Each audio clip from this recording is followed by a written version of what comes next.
me and you one-on-one. It's not now. It's not even a male-female thing. So it's personal. Personal. This is personal. We're saying goodbye from Round Hill, Jamaica. Don't worry, fellas. I got this one under control. No way. Left hand blue.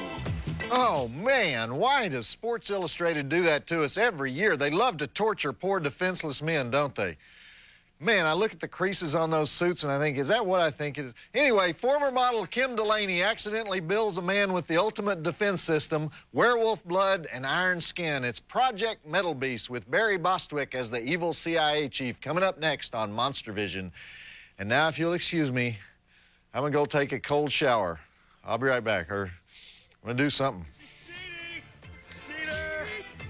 See Monstervision host Joe Bob Briggs next on TNT.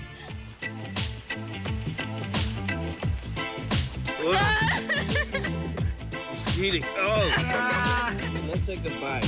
Listen. Let's say goodbye. Nothing's touching. You won, bro. I won. Okay, now. Consequence.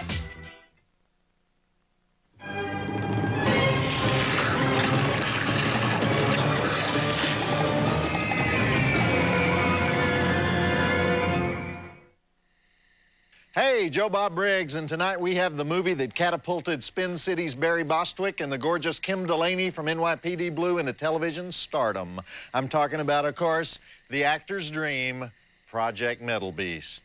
You know, I have this friend named Earl, and he always tells me, never date an actress, Joe Bob. And I like actresses, I really do. I mean, I really like actresses, so I say, why shouldn't I date actresses? And he says, because they're selfish. They're only concerned with their own career. They're fruitcakes. They're worrying about parts all the time. They're flighty. They're fickle. Just take my word for it, Joe Bob. Actresses, no way, don't do it. Then I have this other friend named Frankie, and he tells me, don't get involved with divorced women, Joe Bob. And I tell him, but I'm a divorced man. And he says, well, it doesn't matter, Joe Bob. Divorced man, he forgets everything that happened to him in the last bad marriage he was in. But divorced woman, she remembers every dang thing the guy did to her. And then as soon as you do something even slightly resembling what the other guy did to her, she nukes you. So stay away from them, Joe Bob. They're mad, they're crazed, they're bitchy. Underneath, they're simmering with the idea that all men are jerks, and so it's just a matter of time till you are a jerk. But what I don't understand is, how come everybody else knows the rules?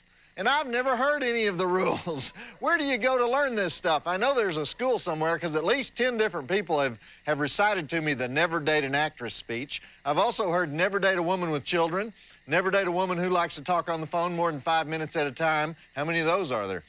And never date a woman with artificial hooters. Now, personally, I don't mind stunt breasts, as long as they're done in good taste. But the idea, though, is that a woman who would actually go to a doctor's office and say, here, just saw away on my chest for a while, that's going to be a tough woman to deal with when you get down to the nitty-gritty. You know, I don't know about that. I don't know about any of it, really. But speaking of actresses and divorced women with children and so forth, we got that very thing tonight. It's Kim Delaney.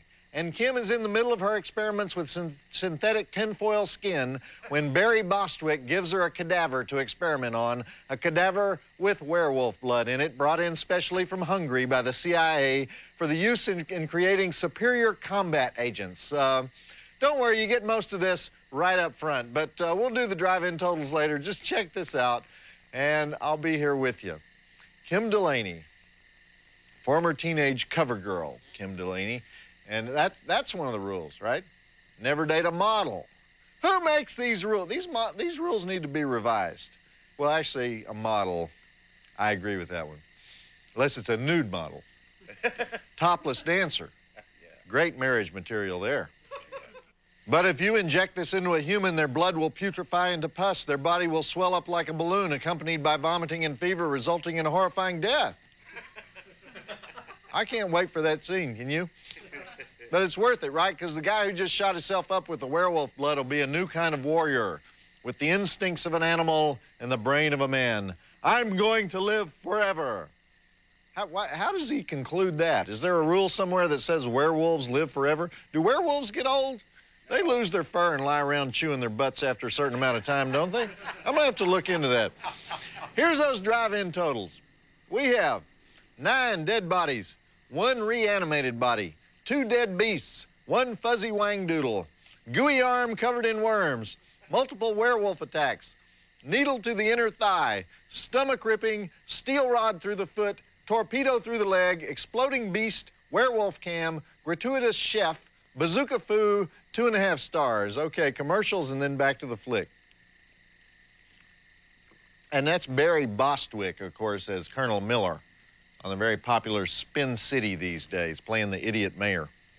Did you notice the guy with the burr haircut who injects himself with the serum? Sometimes they call him Fowler, and sometimes they call him Butler. See, that's what happens when you don't use the pink paper when you make your script changes. Right, guys? Yeah, the writer goes, I think Butler is a better name for this character, but you forget to tell half the cast. We're all human. It can happen. You know. More in a moment with Joe Bob's Monstervision after these messages.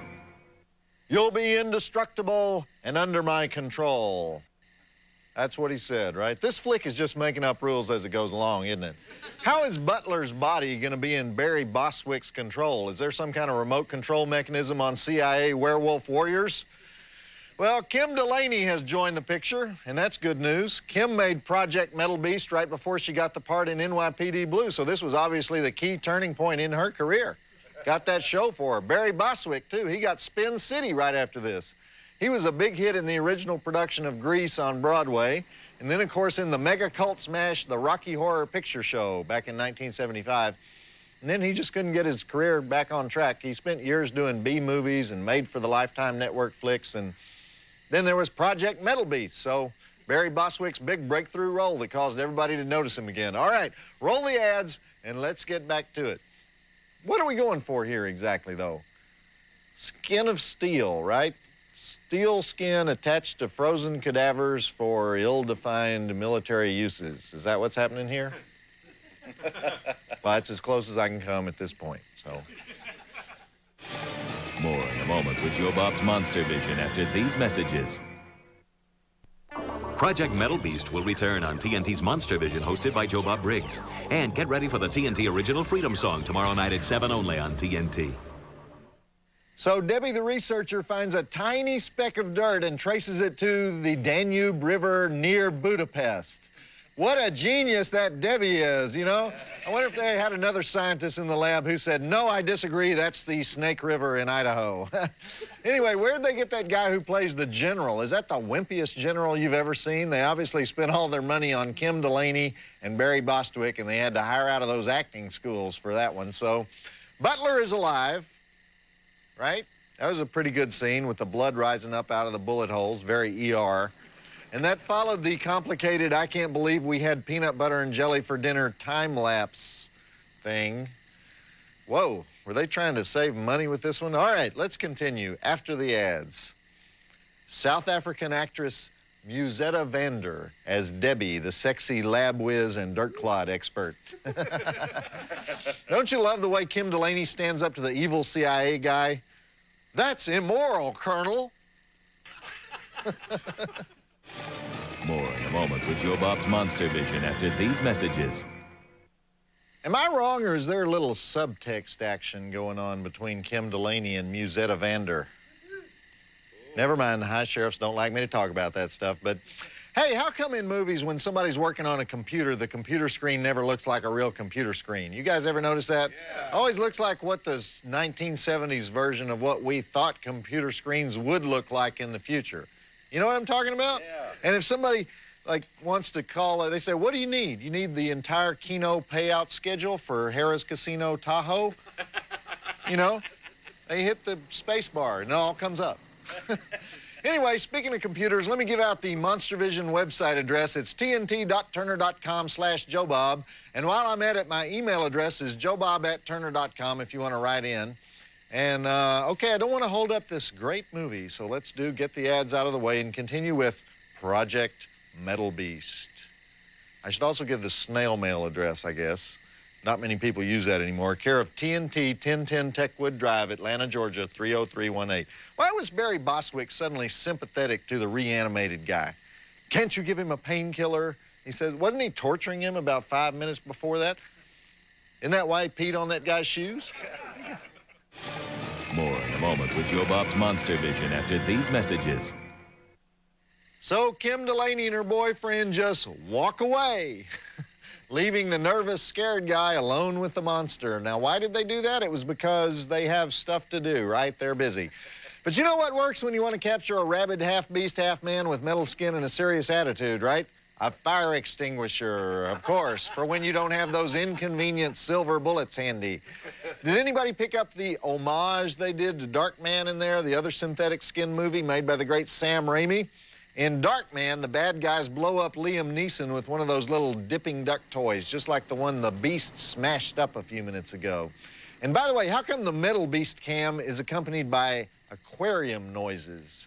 Just wondering about that. Okay, back in a minute. Barry Bostwick, he bonds with that barbecued beast. You like that alliteration? Barry Bostwick bonds with the barbecued beast. It does look barbecued, doesn't it? That skin doesn't look particularly hard to me, though. They need to pop it back onto the grill for a few more minutes, get it really crusty. More in a moment with Joe Bob's Monstervision after these messages. Did we know Roger the Geeky Lab guy was going to get it? Roger, the guy who spends the whole movie getting startled every time somebody opens a door. That's the guy that Kim Delaney and the other male lead, Philip, well, sometimes Philip's there and sometimes he isn't. But anyhow, they tell nervous Roger that they're going to go take care of something and that he needs to go in and stick the monster in the eye with a hypodermic. Is that what happened? Could they have telegraphed the death of Roger anymore? I think not.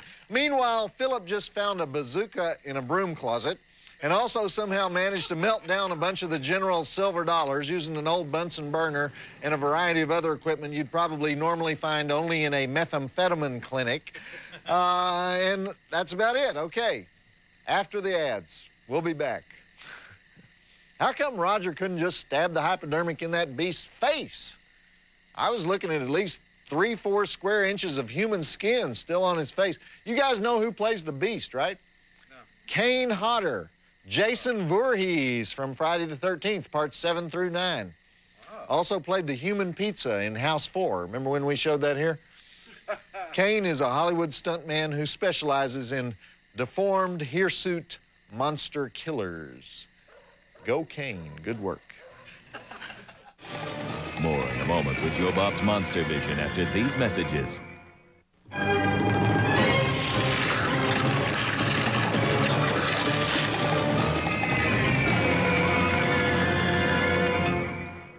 Oh, Lordy, did they use silver bazooka shells to kill the beast? They melted down silver dollars to make bazooka shells to kill the terrifying man in a monster suit, didn't they? And we had not one but two actors that we thought were dead but then sprang back to life so they could save the protagonist. And of course, the famous steel rod through the foot sequence. Kim Delaney got around pretty easy after she pulled that rod out, though. Tough cookie. Good practice for her role as the tough but sexy alcoholic cop on NYPD Blue. And naturally, we're left with an opening there for Project Metalbeast 2. Still in development, oddly enough, but can't wait for that, though. Anyhow, you know what's on Monstervision next week is The Dead Zone. Stephen King meets David Cronenberg meets Christopher Walken. Good flick, so check it out, and that's it for me.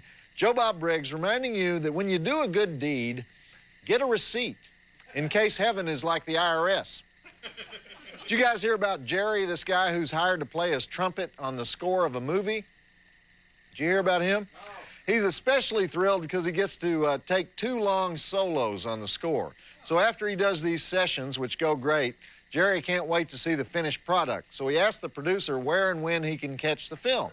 The producer tells him that the music was actually for a porno flick, and it'd be out in about a month.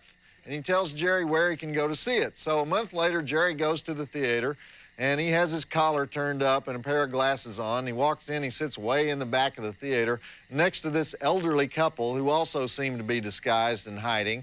And the movie starts, and it's the filthiest, most perverse porno flick ever. It's got group sex, S&M, things I can't even mention on TNT. And then halfway through the movie, a dog gets in on the action. Before anybody can blink an eye, the dog has sex with everybody in the movie. And Jerry is embarrassed, and he turns to the old couple and he whispers, you know, I'm only here for the music. And the woman turns back to Jerry and she whispers to him, well, that's okay, we're just here to see our dog. Joe Bob Briggs reminding you that the drive-in will never die. What has 4 legs and 1 arm? A very happy pit bull. What has 4 legs and 1 ear? What? Mike Tyson's pit bull. No. What do you say to a one-legged hitchhiker? What? Hop in.